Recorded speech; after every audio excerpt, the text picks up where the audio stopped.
Okay, well, welcome. So this is going to be recorded. We have many clients and just friends who wanted to see this. So I am recording it. So that means that normally during our groups, I am able to say, hey, this is a confidential space and, all the things, but this is not today. So it is being recorded.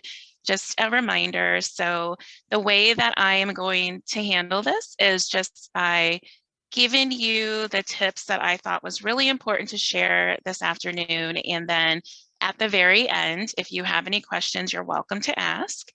And if you don't want to be on video, you don't want your questions answered during this session, then you can always email me. So I will make sure to give you that information. So for those of you who don't know me, my name is Erica Bankston. I am a licensed independent social worker, and I mainly work with women and teens who are dealing with anxiety, depression, stress, life transitions, just a lot of changes in their life, especially within these past couple of years. And I help them learn how to cope with all of those things. So we provide individual sessions, one-on-one coaching and counseling. And then we also have community, which is different support groups that are available. We do workshops like this and just try to be a help as much as we can.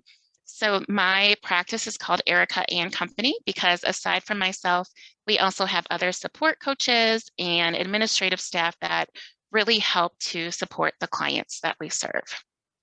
Okay, so today we're talking about time management because what I've learned over time is that this is a hot topic for the majority of the clients that I serve.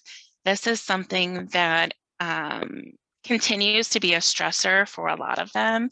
And right now, with with the pandemic being the way that it is, where it's changed so much over the past couple of years, we have this continuous change in the way the way our schedule looks and the way that we kind of do our everyday things. So right now, the pandemic looks different again, and we are now in a season of being able to see each other again and have more things on the calendar. And I have a lot of clients who are super overwhelmed with that. So at this point, I've learned that this is a pattern now, and it's definitely come up a lot in sessions. So I thought it would be useful to talk about it. So for me, there are 6 time management tips that I want to share with you today.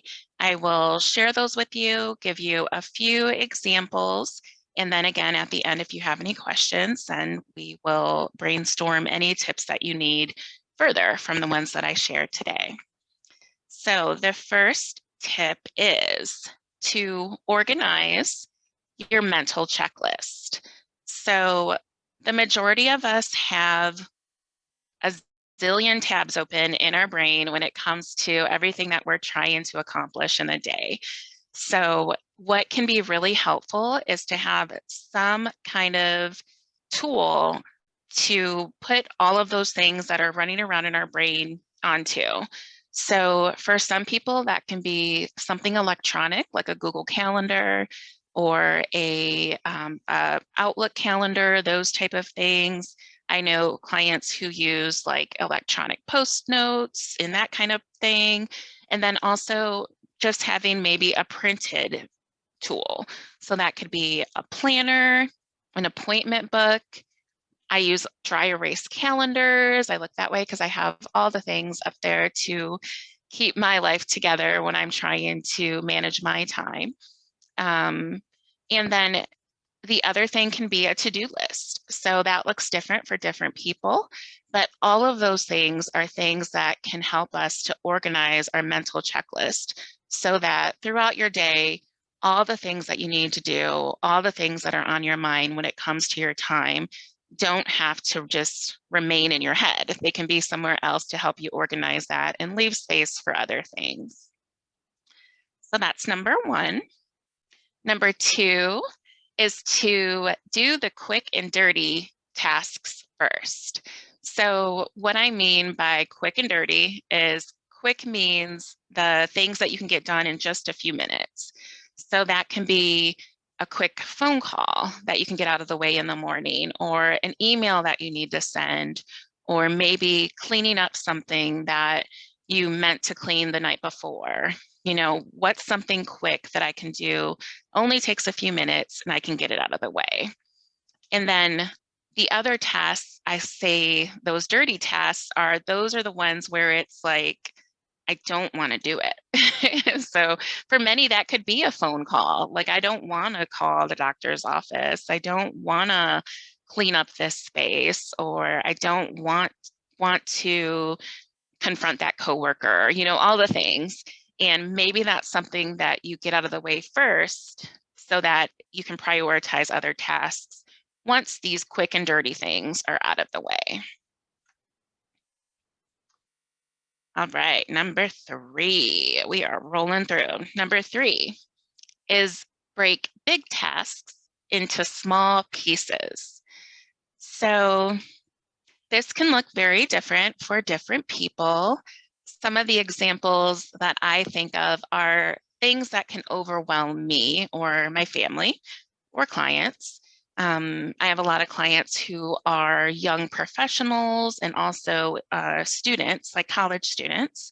And what can be helpful in talking to them about the overwhelm of their school schedule and their school tasks is, okay, if you have this huge research project and you know you have to gather your resources, you know you need to do the actual research, then when it gets time to write the paper, that can be so overwhelming. There's just so many things to do.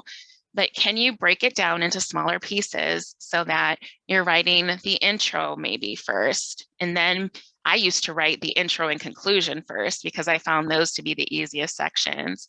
But maybe you do that and then you break down the middle part, you know, the bulk of what you're writing about. So you're breaking this big project into smaller pieces.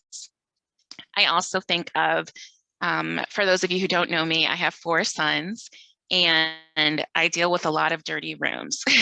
So that can be another big project that we are able to break down into smaller pieces. So one of the things I tell my boys is, can you start with just gathering the dirty laundry and getting that out of the room? And then can you gather all the trash and, you know, garbage that needs to be thrown out? And then if you have any dishes, you know, so we're breaking down this huge project into smaller pieces so that it's not so overwhelming. So that can definitely help with not only starting that big task that can be overwhelming, but actually completing it too, you know, making some progress and getting it done versus just seeing this big overwhelming thing and not doing it. So that definitely will mess with our time management. All right, number 4 is limit distractions. So depending on who you are, distractions can be a whole slew of different things. For me, some of the distractions I can think of are my phone, my kids, my dog. The TV could be a distraction. So when you think of the distractions that you have in your life, is there a way that you can limit them? So is there a way that with the phone, you can turn off notifications, you can put your phone on Do Not Disturb, you can put certain app limits so that you know you've spent so much time a day on certain apps that take your time. With our kids and our pets, obviously we can't limit them. You know, it's not like we can make them stop being who they are and doing what they do necessarily, but maybe you can give them something to distract them while you're doing what you need to do, or to occupy them or entertain them, you know, while you do the things that you need to get done without them distracting you. And then if you can't, if there's no way for you to limit distractions, are you able to get away from the distractions? So for some clients, they might need to put their phone in a different room and then a different room for the room that they're in so they can handle what they need to in that room. For some clients who have the privilege of having a partner or a babysitter, they might be able to have the kids watched by someone else so they can go do something else in a different room, or even possibly leave the house to go to like a coffee shop and do the work that they need to do. So they have to get away from the distraction. So that's another way that you can limit distractions. And then just learning what that is for you and how you can handle those things that distract you the most, because you know you. So you know what it would be if these aren't the examples that work for you. All right, number 5 is give yourself a buffer.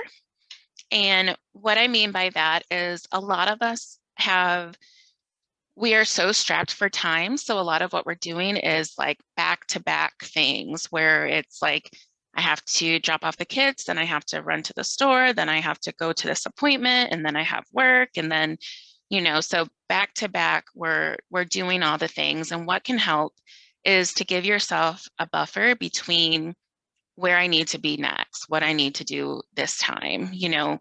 Um, that might look like getting to an appointment early. So you have a little bit of a buffer so you can sit in your car and take some deep breaths and get yourself together before you have to go on the next thing. It also might be leaving early, where it's like I have to end this meeting, this session a little bit early so I have some time to compose myself before I get on to the next thing. Maybe it means being able to take breaks, actually taking a break. So a lot of times we feel the need to rush from one thing to the next without a break. And maybe we need to give ourselves a buffer and tell ourselves that it's okay to take a break in between what we have next and what we need to do throughout that day. Another thing is maybe if you notice that in your day, it's so tightly scheduled, maybe there's something that you need to change there. Maybe there's a way that you can have some white space in your calendar so that it's not as if you have to do all these things on one day. Maybe you space it out more. You're giving yourself a buffer so that it's not such a stressor on that one day or, couple of days in a row even. Okay, and then this last one is really important, especially for the clients that I serve. So I serve many clients who are what I call recovering overachievers and recovering perfectionists, and they have a really hard time with this one. So number 6 is be okay with good enough. So that means that I can do a task and be okay with it not being perfect, be okay with it being just acceptable, and be okay with leaving something undone if I have to, so that I can go to what I need to do next, or so I don't spend so much time getting stuck on a certain project because it has to be a certain way, or it has to meet my unrealistic expectations so that I can actually feel like I can stop it, or I can feel like I can end what's going on. So we have to come to a point where we're okay with what we're doing is just good enough. So that can look like maybe you wanted to really make sure the kitchen was all clean, before you went to bed, but maybe not all the dishes are done. And maybe I need to be okay with it being just good enough for tonight because I need sleep. And I've had a busy day and time has been crazy, and I just need to give myself a break and be okay with good enough. So that could be one random example, but there's many more. And if you're a person who has this kind of mindset and pattern of thinking, then you know what that is for you. So what is it that doesn't need to be perfect, that can be just good enough for today? Okay, so those are my 6 tips. So number 1, just to review, was organize your mental checklist. That can look very different depending on your preference. Number 2 was make sure you do the quick and dirty things first. Get those out of the way so you don't even have to think about them the rest of the day. Number 3 was break big tasks into small pieces so that the overwhelm of a big project can be broken down and won't be such a stressor. You can kind of reduce some of that stress. Number 4 is limit distractions, whatever that looks like to you. It can be a person, it can be a person, it can be a pet, it can be lots of things, but figuring out what that is for you. Number 5 was give yourself a buffer, and that was making sure that you take that time in between one appointment to the next to make sure that you're not so rushed and you can take care of yourself in between taking breaks. And number 6 was be okay with good enough. So even if it's not perfect, even if it's not all the way complete, I'm going to be okay with what that looks like, period. Okay, so that's my 6 time management tasks for you. If you have any questions, you can put them in the chat or you can unmute and ask me. Just a reminder, this is being recorded, so if you are uncomfortable with that, it's also okay to email me. My email is Erica, ERICA, @ericaandcompany.com. And that's if you have any questions about these time management things, if you need to brainstorm, or if you have any questions for me, period. I'm an open book when it comes to any of those things. So I'm going to give us just a few minutes. If you have any questions, I'm going to stick around a little bit here. Hi, good afternoon. Sorry, I caught the tail end. Funny enough, did not time manage myself well today. Okay. I actually had a question. So I caught the tail end of it, so I thought that was kind of funny that my question was more revolving around that. If you do not have an opportunity to not have back to back, how do you handle those transitions? Because sometimes I'm in person or I'm Zooming or I'm on the phone while I'm headed to another thing. For example, yesterday, I had an appointment, and on my way to the appointment, I was finishing another appointment on the call. So how do you kind of match that? And then of course, this morning I got dates wrong and I missed this and then another training that was yesterday that I thought was this morning. So yeah. Yeah. So I would say, so kind of starting from kind of like a time audit type of thing. If I look at my schedule and I know that my day is really scheduled like that, where it's back to back, can I think of a way to change that so it's not that way? So even if I have 15 minutes or less, sometimes we only need 5 minutes to kind of debrief ourselves before we go on to the next thing. Is there a way that I can change that? Is there something in my schedule overall that I can let go of, that I can delegate, or I can not let go of, but put on the back burner so I can have this buffer time? Does that make sense? Yeah, absolutely. I literally just started putting travel into my time management, so I can probably try to add that in as well. So thank you. Yeah, you're welcome. And that's huge. I feel like a lot, especially for us who are going back into driving because we've been home, so going back into this time of I'm out and about more often, doing things outside of the home, we definitely have to consider the travel at this point. Yeah, very true.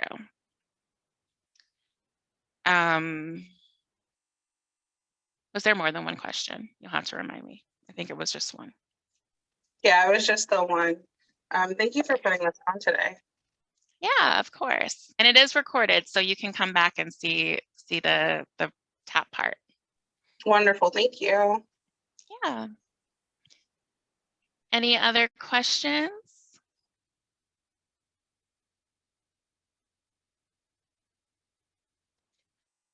Okay, so we are going to end today, but I will share this recording. If you guys have any questions, or if you're catching this recording after the live, the actual live session, you're welcome to reach out. You're welcome to comment below, and I'm happy to help in any way I can. So hang in there in the meantime, take care of yourself and be well.